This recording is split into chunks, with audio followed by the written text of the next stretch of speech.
Welcome back to Investing Talk Podcast. Today we're looking at Ondas Holdings. The big question is it a good time to buy now? We want to hear from you. Subscribe, like, and comment to support the show. And if there's a specific company you want us to look into, leave the comments below. So let's get into the analysis. Ondas Holdings, it's a company going through a pretty radical transformation. What we're seeing here points to, well, extreme ambition. And it's backed by a significant amount of new capital. Yeah, it seems like more than just growth, maybe a real strategic shift. Exactly. Looking at, say, the last few months of 2025, wow, the amount of activity is just staggering. It really kicks off with the money, doesn't it? They closed a $425 million underwritten offering back in October 2025. Mm-hmm. And that's not just pocket change for operations. That's, like you said, rocket fuel. It's designed for a big pivot. Right. And, they were setting the stage even before that. Back in September 2025, they filed what's called an automatic shelf registration, Form S3ASR. Okay, so what does that mean for listeners? Fast cash access? Pretty much. It means they've got the green light from the SEC to raise money quickly when they need it. It makes them very, very ready for acquisitions. Almost like having the checkbook open. That feels important. Filing S3ASR. It doesn't sound defensive. It sounds like they expect to need more cash, maybe billions more, down the line. Absolutely. It signals real confidence for management. It basically screams, we've got a big multi-year plan here involving acquisitions. Which leads right into how they use that first chunk of cash, the $425 million.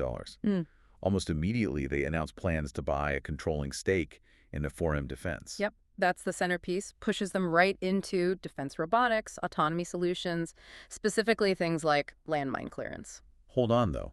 $425 million secured, and boom, a massive defense acquisition. That sounds fast.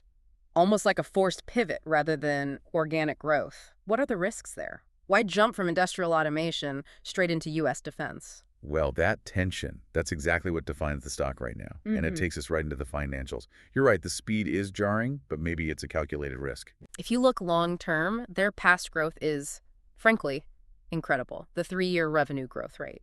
A staggering 105.13%. So they have shown they can grab market share aggressively. Right, that's the flashy number. But then there's the caveat, the other side of the coin, which probably explains why they needed to pivot so hard. Because if you look at the more recent picture, fiscal year 2024, revenue actually dropped sharply, down 54.16% to about $7.19 million from almost $16 million the year before. And that drop suggests some volatility in their traditional markets, right? Plus, to get that historical growth and now attempt this huge pivot, well, they're spending way more than they're making. How much more? Their EBIT margin, that's earnings before interest and tax, is fiercely negative, minus 227.7%. Whoa. Okay, let's unpack that. Minus 227%. That means they're burning through a ton of cash just keeping the lights on and funding development. How does a company even survive with numbers like that? Well, that's where the $425 million comes in. It's essentially buying them time, buying them market share. This high cash burn, it's not necessarily a sign of failure. It might be the intended cost of this sort of blitz-scaling strategy into defense. So they're deliberately using the raised capital to make this fast move, capture new markets quickly, like purchasing growth. Exactly. Purchasing growth. Okay, so survival then hinges totally on liquidity.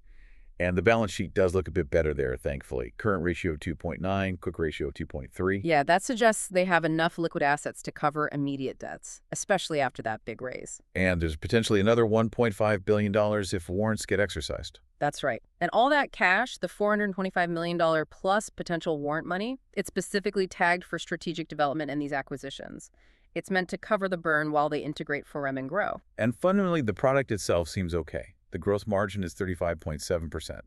That's pretty solid. It is. So the issue isn't that the product costs too much to make. It's the huge operational spending R&D, sales, and especially integrating something as big as 4M Defense.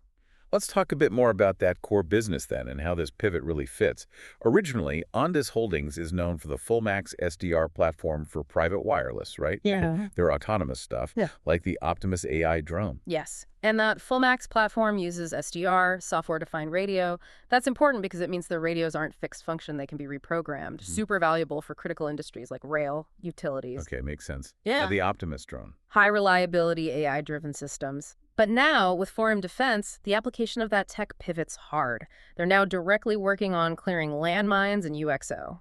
UXO, unexploded ordnance, right? Old bombs and shell. Exactly. A huge, persistent global problem and a potentially huge market. So this move, it really changes their total addressable market, doesn't it?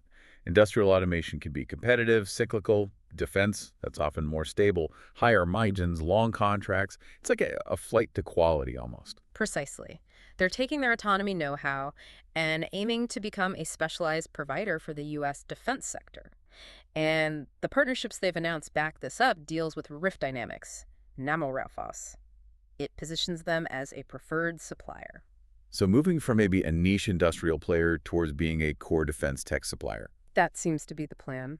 And the market seems to be buying into this story, at least partially. You mentioned 4 analysts rate a strong buy. Yeah, that level of agreement is notable. And the high price target is $12. Compared to where it's trading, that suggests, maybe 60% upside or even more. But that analyst confidence surely hinges on them actually delivering on this defense pivot, right? Oh, absolutely. If they land just one major long-term contract through 4M Defense, then that scary negative EBIT margin starts to look manageable, and yeah, the stock could seem fundamentally cheap. Okay, so for investors watching this play out, what are the key dates or events coming up? What should we be looking for? Well, the big one, near term, is the Q3 2025 earnings release. That's scheduled for November 12th.